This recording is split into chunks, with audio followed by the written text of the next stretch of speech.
السلام عليكم ورحمة الله تعالى وبركاته. مرحبا بكم في قناة نيوز نتورك دي زاد. قبل أن نبدأ الفيديو لا تنسى أن تشترك في القناة وتضغط على زر اللايك وتفعل الجرس حتى يصلكم كل جديد.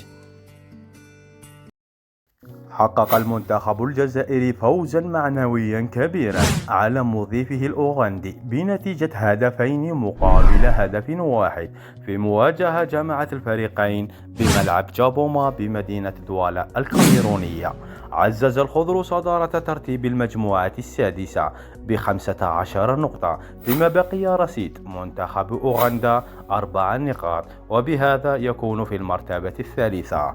وبال15 نقطة ضمن المنتخب الجزائري سلفا التأهل إلى العرس الإفريقي قبل مواجهة تنزانيا داخل الديار.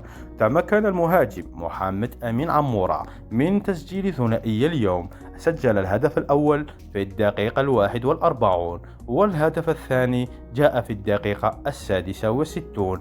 أصدقائي، كيف رأيتم أنتم المباراة؟